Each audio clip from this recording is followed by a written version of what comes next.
Hey guys, be sure to press like and subscribe. Today's video is going to be a little bit different. This isn't really going to be about Philippine living. Some of it will be, some of it won't be.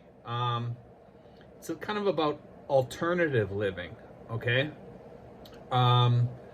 Today in the United States, things are, well, actually in the world, we're going through like a lot of changes. And the number one thing that keeps things broke is their housing. Housing's so expensive today in the world that it just makes you broke. Most countries and states in the United States and places up in Canada, to rent property is expensive. It's off the charts. San Francisco, to live there costs you $3,000, $4,000, $5,000 a month for an apartment, for even a small apartment. So what I want to do is, in this video, is kind of talk about alternative living, because some of this type of living I've lived before, okay? Different types of alternative living is, living in a vehicle, which in some cases is okay. And some of you are going to say, live in a vehicle? I'm going to cover that. Okay, living, if you're retired, there's so many choices that retirees have because they collect their money and it goes into their account, and they can live basically anywhere they want and live cheap, because most retirees don't consider alternative living, okay? And I'm going to get into all this here. And the first one I'm going to cover is vehicles. A lot of people say, oh, nobody wants to live in a vehicle because you don't have any storage, you don't have any electricity, you don't have this. No, all wrong. There are van lifers and RVers that live in their vans and live in their vehicles year round, and they got it all figured out. There's tons of like YouTube videos about surviving in your vehicle and how they live. And some people, they go to places, they join a gym and they take their showers at the gym. Some places have showers in their vehicle. If you have RV or a slide-on camper for a truck, you might even be lucky enough to have one that has a full bathroom on there. And as far as bathrooms and stuff like that, guys, you can get these different types of toilets to go into your vehicles and stuff like that, or you can go to camping grounds and stuff like that, or you can live on BLM land. But there's different, or you can just pull into a campground every once in a while and they'll allow you to dump it for a certain price or whatever, a certain amount of money, and reload with water. And you just need to get your gas tanks filled up once in a while, or you could trade in your gas tank for another tank. It's pretty easy living on the road, and it's fairly reasonable and cheap. And some people say, well, the vehicles don't get beat up and they only last a while. Well, if you're just going into town and just picking up your foods once a week or whatever, and picking up what you need, you should be all set. And you can buy generators, and you can have hotspots for your tablet or computer or what have you, and they work really well depending on the company you have. I used to use a company called Metro PCS. Metro PCS was really, really good. I was always on the road on my job. I worked doing security, and I worked doing another job, and I needed to have a really good phone, and Metro PCS was very, very cheap. It was like back then it was about $40. I'm not sure what it is now. But I mean, I had hotspot. I could watch movies all day on my phone. I had Netflix. I had Apple TV and all that stuff. But that's one way of living, guys. There's people that live in trailers also. They put trailers out on BLM land, and they move them occasionally. They have a truck or whatever to move them, and they live in those trailers, and it's cheap and easy living out in the desert.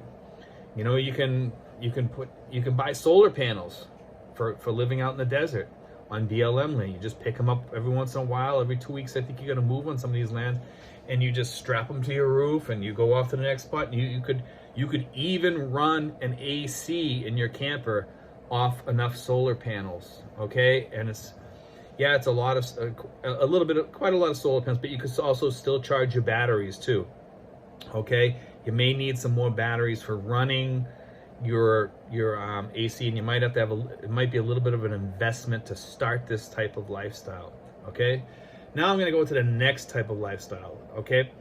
The next type of lifestyle means not really giving up a normal life, but it's finding properties that are exceptionally cheap in places I'm not talking about in rundown areas. I'm talking about areas that might be poorer. Okay, I'm not talking about like Detroit or anything like that. Like places, there's places in Buffalo, there's places in Maine that are kind of like off the beaten path, and you can find relatively cheap property there. And you just kind of look around and find these places. There are certain towns and places you might have to travel a little bit to go out to the normal Walmart to get your food or whatever, or to a supermarket, but they're nice little towns, and you can live there cheap and reasonable. It's not really alternative living, but it's a little bit different. The other thing is you can get property, build a log cabin. There's people that do this. If you're very handy, I lived in a log cabin for about 2 years. Okay, I didn't live in it the whole 2 years. I lived in there partially for 1 year, and I lived there for most of the other year. Okay, and what I did was I had a 4-day job. So I used to travel down to Massachusetts for the first year, and the rest of the second year I kind of lived there like the majority of the time I was there. I just took some time off and decided to stay up there, chop some wood. I had a stream where my water came down. I had an outhouse, and I loved it there. It was quiet. What was it? Too quiet? Yeah. You know, if I had solar panels and a computer and stuff like that back then, it was, you know, computers weren't really that popular during that time. But I liked it. It was fun. I liked to shoot guns and have fun, and, you know, sit out by the fire with my dog, and I was alone up there.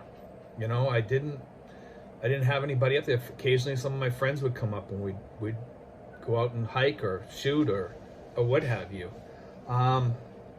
That place was up in Berlin, New Hampshire, way up in Berlin, New Hampshire, and I liked it there. It was, you know, the nearest neighbor was about a mile away, you know, and they never bothered me. And they, you know, I used to see them and say hi to them, and that was it.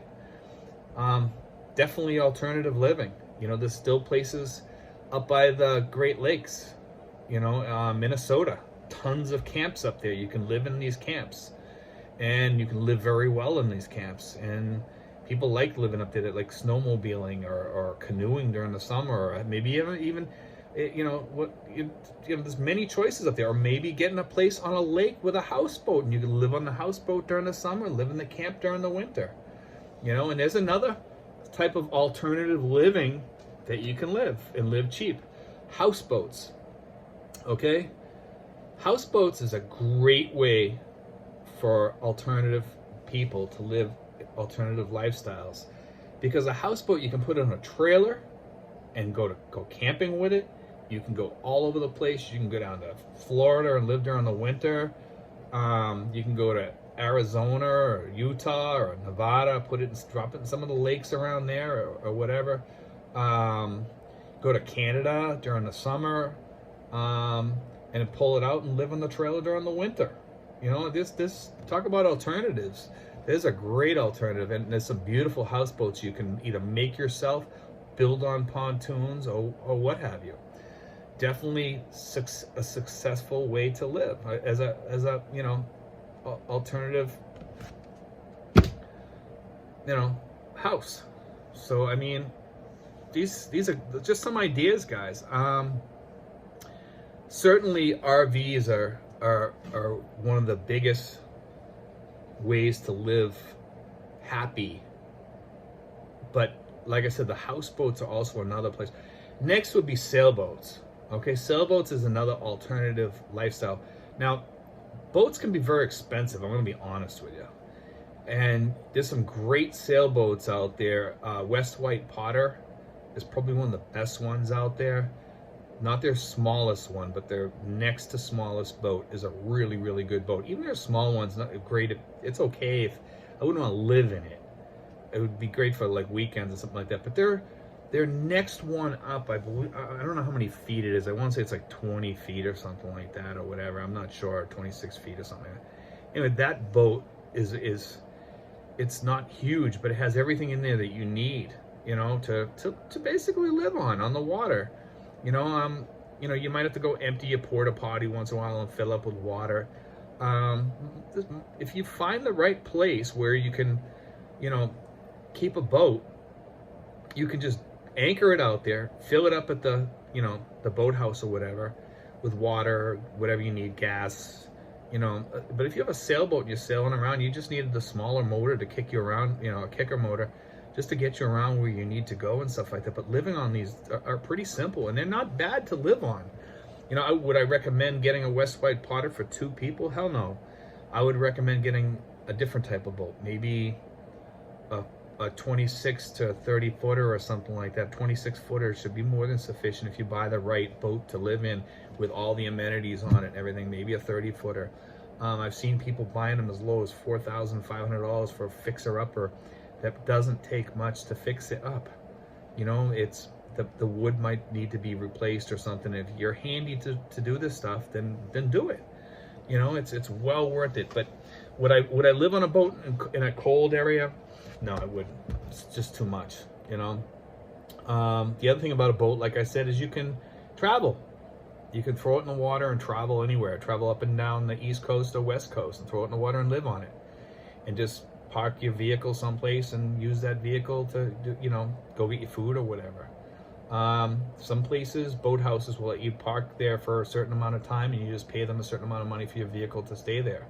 Just tell them, you know, hey, I'm gonna be gone for 2 weeks, or I'm gonna be gone for a month or whatever, you know, and just sail about and do your thing, you know. Living in a foreign country, like me, okay, it's definitely an alternative housing. Definitely. I mean, it's outside the U.S. I like living in the Philippines. It's great living here. My rent is about, let's see, it's gone up a little bit. It's about $70 or $80 or something like that a month. And I pay a year in advance to get a little bit of a break. So they give me like a little bit of a break each month. So I think it's about $70 now or something like that. But anyway, that's another, you know, way to live. But when you move into housing over here, again, it's like back home. To get cheap housing, you might have to do a little bit of work. I fixed up my place. I spent a few bucks on paint, a few bucks on some furniture that's all handcrafted, and we have a toilet that was put in. I think we had to pay for that, a shower, and a refrigerator, okay, and a stove. Most of these places over here don't have all that stuff, so you just have to pay for that. So you have to have that money saved when you come over here to live. Expat lifestyle, certainly a little bit different, and can be, you know, very gratifying, and you can have, you know, a lot of enjoyment in the country, your host country that you choose to live in. There are some issues with visas and stuff. You got to get all that figured out. You can pretty much find all that information out from YouTubers. I love living in the Philippines. In fact, I'm even thinking about possibly maybe in the future have like a weekend houseboat here, maybe in Tagaytay or something like that, where there's a volcano, and have it right on the lake next to the volcano, which, you know, the lake is pretty safe.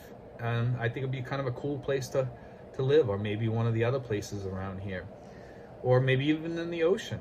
You know, that's another alternative. But you could take it up one of the side rivers or something like that to park it at night to keep it safe from bad weather or what have you. But anyway, guys, you know, I just want to, you know, throw that out there. It's just kind of an interesting video that I wanted to do. For anybody that's new to my channel, be sure to press like and subscribe. You can find out all about expat living and living in the Philippines. And I want to thank all my new subscribers also. I've been getting tons of new subscribers. I want to thank you for all the thumbs up. Continue with the thumbs up and continue with the views. I really do appreciate that. We appreciate that greatly here. For anybody in the United States, back in the United States, that if you enjoy this video, please give me the thumbs up, you know. And I hope you enjoyed this video is a little bit different than my normal videos, but I just wanted to do something, you know, a little fun today, you know, because I felt in the mood to kind of talk about this subject. Thanks, guys. Appreciate it.